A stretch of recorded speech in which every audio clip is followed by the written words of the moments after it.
Le Quat, drame à Etoudi. Quand le lion dort, les chacals dansent, mais parfois, le lion se réveille. Mes chers amis, bienvenue sur Emma Analyse, la seule chaîne où l'actualité politique camerounaise est décortiquée comme un poulet à la sauce pimentée, pas de fioritures, pas de mensonges, juste le vrai goût du terrain. Aujourd'hui, nous sommes à Etoudi, et ce qui se trame est digne d'un thriller politique. Joseph Dion-Gut ne figure plus dans le gouvernement. Oui, vous avez bien entendu. Le Premier ministre en exercice, l'homme qui dirigeait la machine gouvernementale depuis plusieurs années, pourrait être disparu du tableau officiel, et pour l'instant, pas de publication d'un nouveau gouvernement à l'ordre du jour. Ne partez pas. Ce n'est pas une simple mise à jour bureaucratique. Ce reportage va vous plonger dans un monde de complots silencieux, de manœuvres derrière les rideaux et de secrets bien gardés. Chaque mouvement compte, chaque nom pèse, chaque poste peut changer la donne. Ce n'est pas juste un remaniement, mes amis, c'est une vraie redistribution des cartes du pouvoir à Etoudi. Avant de continuer, prenez un instant pour mettre un pouce bleu, vous abonner et activer la cloche de notification, car ici, sur Emma Analyse, on ne sert pas l'actualité fade et sans goût. Ici, on vous la sert épaisse, pimentée, avec des rebondissements à couper le souffle. Alors restez bien avec nous, ce que vous allez entendre dans cette vidéo n'est ni banal, ni anodin. Préparez-vous à découvrir ce que personne d'autre n'ose vous montrer sur le vrai jeu des pouvoirs à Etoudi. Partie 1. Le déshabillage, des faits, le cinéma du pouvoir. À mes amis, au Cameroun, quand on parle de gouvernement, il ne s'agit jamais juste de noms sur du papier. Non, non, non. C'est un vrai film nigérian, mais avec plus de dialogues officiels et moins de bande-son dramatique, enfin presque. Et le dernier épisode que nous livrent les coulisses d'Etoudi ? Un scénario qui ferait rougir Nollywood. Franck Biya, le nouveau héros du plateau. Tout commence par lui, Franck Emmanuel Biya, le fils aîné du président. Homme d'affaires. Gestionnaire aguerri. Réseau solide comme une fondation en béton. Expérience de terrain. Bref, sur le papier, le gars coche toutes les cases. Mais au Cameroun, même les CV solides peuvent finir en scénario dramatique. Parce que devenir ministre chargé de mission à la présidence, ce n'est pas juste un poste. C'est être l'ombre qui suit le soleil. Le gars n'est pas là pour sourire à la caméra. Il est là pour filtrer les informations, orienter les décisions et faire office de radar humain. C'est le genre de rôle où si tu trébuches, tu ne tombes pas seul. Tout le palais tombe avec toi. Un poste stratégique, entre fame et responsabilité. Le ministère chargé de mission, ce n'est pas juste un titre ronflant. C'est le conseiller intime du président. C'est celui qui dit ce que personne n'ose dire. C'est celui qui valide ou bloque, qui propose ou neutralise. Imaginez. Vous êtes là, avec un café à la main, et chaque document qui passe sur votre bureau peut changer la vie de millions de Camerounais. Et Franck Biya, pour l'instant, est présenté comme le businessman qui a tout compris. Mais dans le monde politique camerounais, business et politique ne sont jamais la même chose. Le premier vend des services, le second vend, parfois des illusions. La sortie silencieuse de Dion-Gut. Pendant que Franck Biya fait parler de lui. Un autre nom disparaît, Joseph Dion-Gut, Premier ministre en exercice. Pas de décret officiel. Pas d'annonce publique. Rien que le silence et les confidences bien placées. Au Cameroun, c'est comme ça que les chaises tournent. Silencieusement, subtilement. Et souvent avec un clin d'œil que seuls les initiés comprennent. Le citoyen regarde les infos et se dit. Je ne comprends rien, mais ça sent le changement. Et il a raison. Parce qu'au-delà des titres, c'est l'équilibre du pouvoir qui change. Le film nigérian, entre drame et suspense. Le gouvernement, quand on le regarde en détail, c'est un véritable scénario. Introduction, les rumeurs fuitent, les noms circulent, les journalistes cherchent leurs sources comme des détectives. Développement, les noms officiels apparaissent, mais le vrai jeu reste dans les couloirs. Suspense, certains ministres attendent la confirmation, d'autres surveillent leur fauteuil, certains déjà sourient à l'idée de leur nouveau pouvoir. Cliffhanger, la population regarde et se demande, qui va vraiment agir, et qui va seulement exister sur le papier. Comme tout bon film nigérian. On a des héros, des absents remarquables, des dialogues qui paraissent simples mais qui cachent de véritables intrigues. Et comme toujours au Cameroun, le dénouement est imprévisible. Les chiffres et les postes, un tableau qui donne le tournis. Regardez cette liste: Premier ministre, vice-premier ministre chargé de l'économie, ministre d'État, ministre délégué. Plus les secrétaires d'État, plus les conseillers spéciaux. C'est un orchestre géant. Et chaque musicien doit jouer sa note sans fausse note. Sinon, le concert vire au chaos. Pour le citoyen, cela peut sembler compliqué. Mais Emma Analyse décode pour vous. Chaque nomination, chaque mouvement, chaque poste a une logique politique derrière le rideau. Le messager de l'État, entre modernisation et continuité. Si Franck Biya entre effectivement au gouvernement, cela pourrait signaler deux choses. Volonté de moderniser la présidence. Amener de nouvelles méthodes, de nouvelles pratiques. Continuité du pouvoir familial. Rapprocher le cercle des décisions du président. Tout en restant discret sur les effets réels pour le pays. C'est cette double logique qui fait que le poste est à la fois stratégique et risqué. Un faux pas, et même le meilleur des CV ne sauve pas. Conclusion de la partie 1. Le déshabillage des faits, c'est donc un scénario digne d'un film nigérian.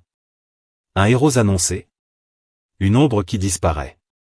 Des postes stratégiques qui pèsent lourd sur le quotidien du pays. Et la morale? Au Cameroun, les faits sont souvent simples, mais leur interprétation, là, il faut un œil de lynx. Partie 2: l'angle mort, le côté-côté. À le Cameroun. Pendant que tout le monde regarde le défilé officiel. Les vrais mouvements se passent, dans l'ombre. Là où les caméras n'osent pas pointer et où les journalistes sérieux froncent les sourcils. Bienvenue dans le côté-côté. L'endroit où les ndem politiques se racontent. Où les secrets du palais se murmurent.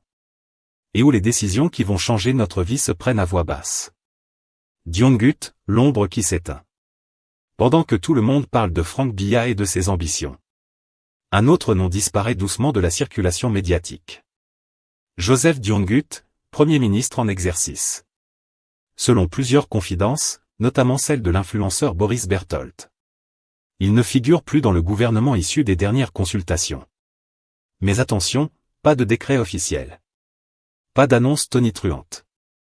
C'est le silence stratégique, cette manière camerounaise de dire. On t'a mis dehors, mais chut, ne le dites à personne. Et c'est là que le côté-côté devient croustillant. Le pauvre Diongut, lui qui croyait que son fauteuil était sécurisé. Regarde maintenant les couloirs du pouvoir comme un père de famille qui cherche ses enfants perdus dans un marché bondé. Pendant ce temps, les barons du parti observent en silence. Calculant qui s'assoit où. Qui bouge, qui survit. Et qui va devoir vendre son réseau pour rester dans le jeu. Les détails que personne ne vous raconte. Emma Analyse, elle, va plus loin. Pendant que les médias traditionnels relaient les communiqués officiels. Nous, on écoute ce que les murs disent.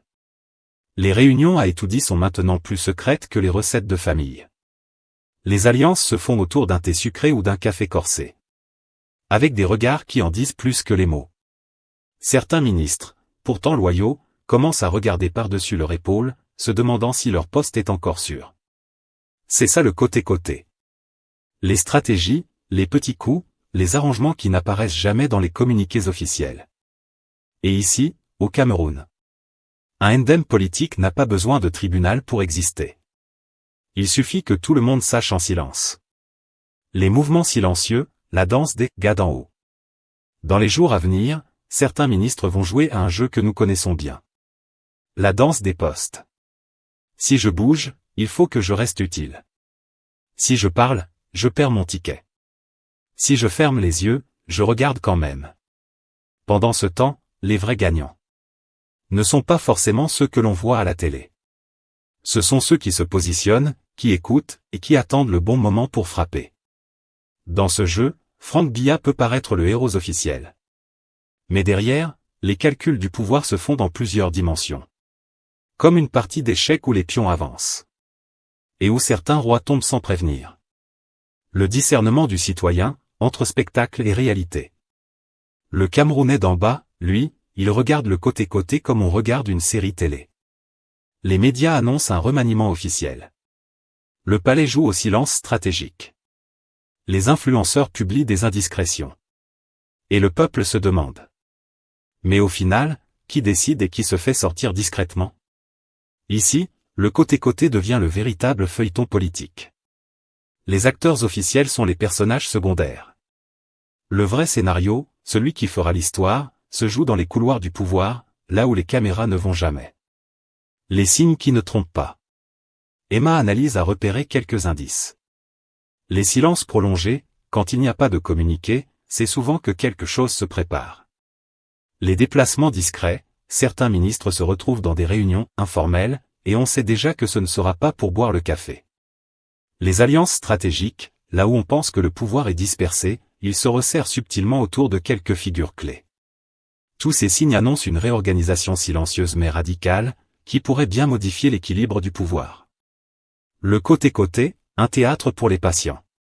Pour le citoyen, comprendre le côté-côté, c'est comme regarder une pièce de théâtre avec plusieurs actes.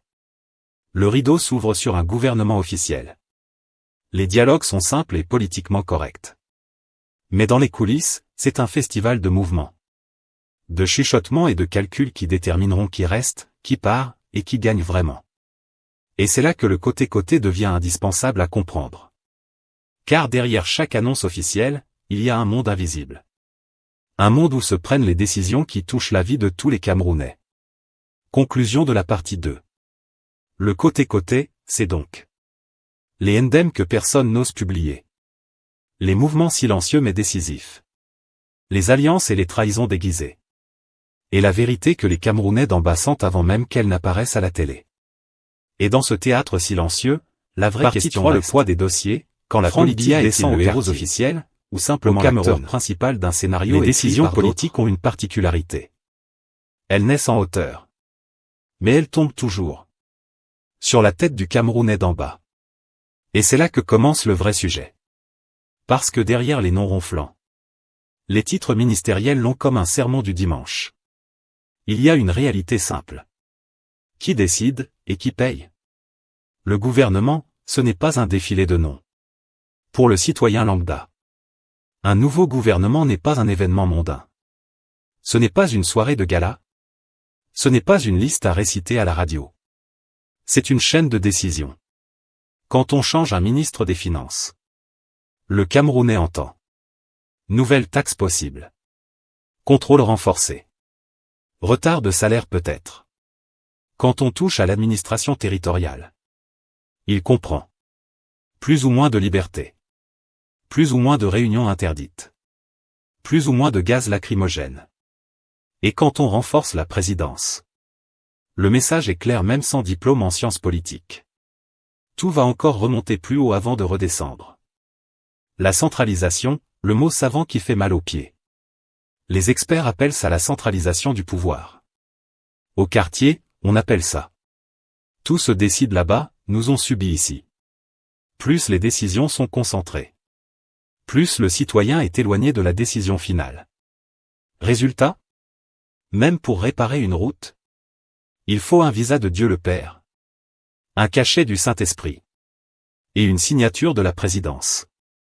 C'est efficace pour contrôler, mais lent pour vivre. L'économie au quotidien, le ministre ne fait pas le marché. Prenons un exemple simple, sans jargon.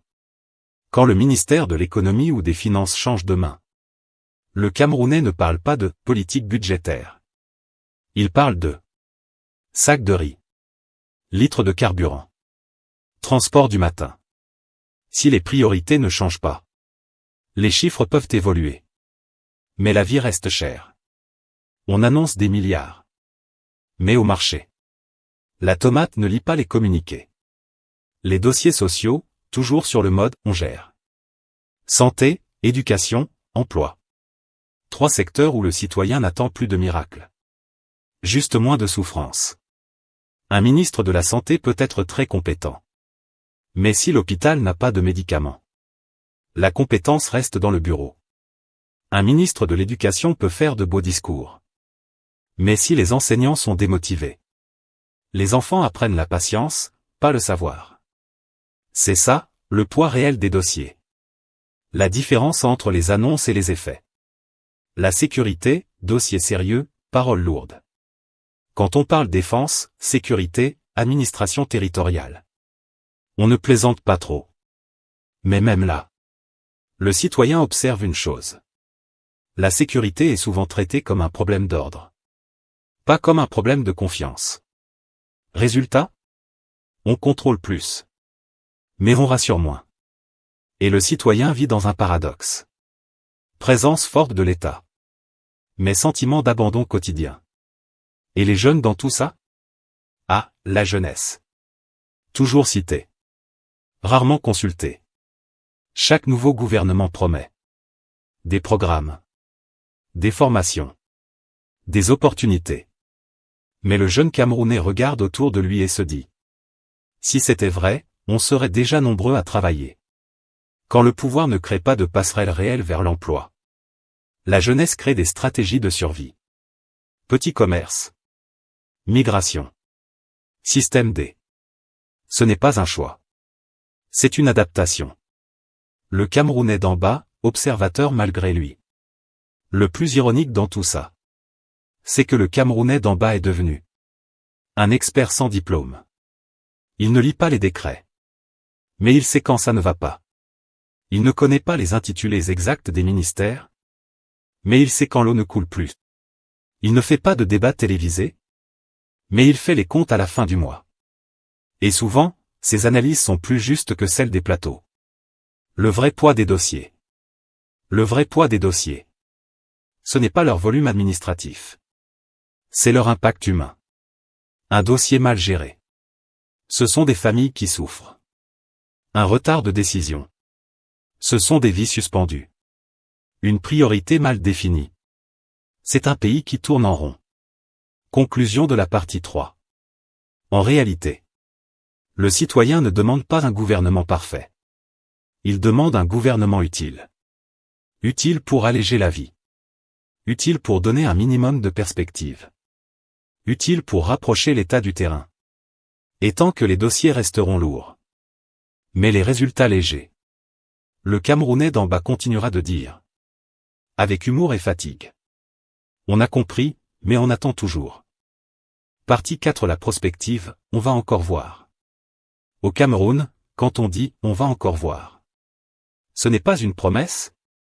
C'est une philosophie d'État. Parce que chez nous, l'avenir politique ne se prédit pas. Il se ressent. Comme la pluie qui menace mais ne tombe jamais vraiment. Alors, regardons froidement ce qui se profile. Sans excès d'émotion. Mais avec ce petit sourire camerounais qui dit. On vous connaît maintenant. À court terme, la danse des chaises.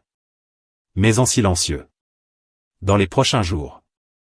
Ce que le pays va vivre, ce n'est pas un séisme public. C'est un tremblement intérieur. À l'intérieur du RDPC. Les téléphones vibrent plus que les discours officiels.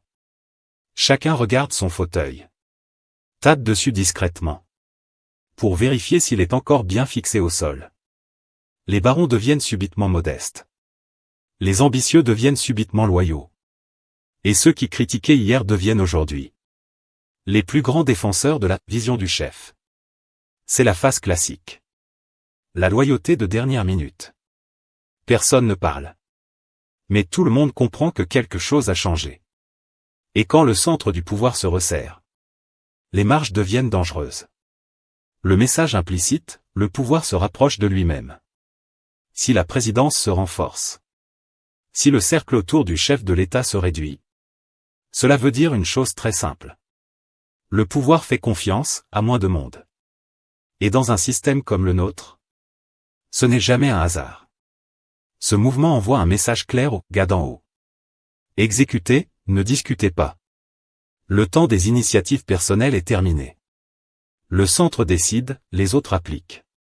C'est une manière polie de dire. La maison est en réorganisation, et certains meubles vont sortir. Le mythe de la modernisation, version camerounaise. On va nous parler de modernisation. Toujours. On va nous dire que les profils sont jeunes, dynamiques, compétents. On va nous expliquer que l'État veut aller plus vite, plus fort, plus loin. Mais au Cameroun, la modernisation a une particularité. Elle marche au pas militaire. Sans forcément changer de direction. On change les acteurs. Mais le scénario reste le même. On repeint la façade. Mais les fissures sont toujours derrière. Et le citoyen regarde ça comme un match qu'il a déjà vu. Avec juste un autre maillot. Et le Camerounais d'en bas dans tout ça? Pendant que les hautes sphères font leurs calculs. Le Camerounais d'en bas fait les siens aussi. Lui, il ne parle pas de remaniement. Il parle de prix du riz. Coupure d'électricité. Routes qui avalent les voitures. Hôpitaux sans médicaments. Quand on lui annonce un nouveau gouvernement, il ne demande pas les noms. Il demande: est-ce que ça va changer quelque chose demain matin? Et c'est là que le décalage devient cruel. Parce que pour le pouvoir, le futur est stratégique. Pour le peuple, le futur est urgent. À moyen terme, la stabilité avant tout. Ce qui se dessine, ce n'est pas une révolution politique. C'est une recherche obsessionnelle de stabilité. Stabilité du système. Stabilité des alliances. Stabilité du contrôle. Dans ce contexte, les réformes profondes deviennent secondaires. Ce qui compte, c'est que la machine continue de tourner. Même si elle fait du bruit, même si elle consomme trop, même si elle n'avance pas très vite. On appelle ça gérer. Le Cameroun appelle ça tenir. Le futur politique, promesse éternelle, patience infinie. Dans les mois à venir, vous entendrez les mêmes mots. Effort. Engagement. Priorité sociale. Amélioration progressive. Ce sont des mots qui ont beaucoup travaillé au Cameroun. Ils ont fait plusieurs mandats sans jamais prendre leur retraite. Et pourtant, à chaque fois, on nous dit que cette fois-ci, c'est différent. C'est ça, la satire camerounaise la plus triste. Le futur est toujours imminent. Mais il arrive toujours en retard. Alors, qu'est-ce qu'on va encore voir? On va encore voir des discours bien écrits. Des photos officielles bien cadrées. Des promesses bien emballées. Mais on va surtout voir une chose. La capacité du système à se réinventer sans se transformer. Et tant que cette logique domine, le Cameroun avancera. Oui. Mais à son rythme. Lent, calculé. Et toujours sous contrôle. Conclusion de la prospective. La vraie question n'est donc pas qui entre ou qui sort du gouvernement. La vraie question est: le pouvoir est-il prêt à se rapprocher du peuple autant qu'il se rapproche de lui-même? Et ça, comme on dit au quartier, on va encore voir. Clôture point final. Résumé en une phrase. Ce qui se joue en ce moment n'est pas un simple changement de ministre, mais une reconfiguration du pouvoir autour du centre présidentiel. Et maintenant, c'est à vous. Franck Biya au cœur de la présidence, opportunité ou signal inquiétant? Dites-le en commentaire. Ne restez pas au portail. Entrez dans la famille Emma Analyse. Abonnez-vous. Et souvenez-vous. Ici, le Congossa devient analyse. Et l'analyse devient conscience citoyenne. On est ensemble.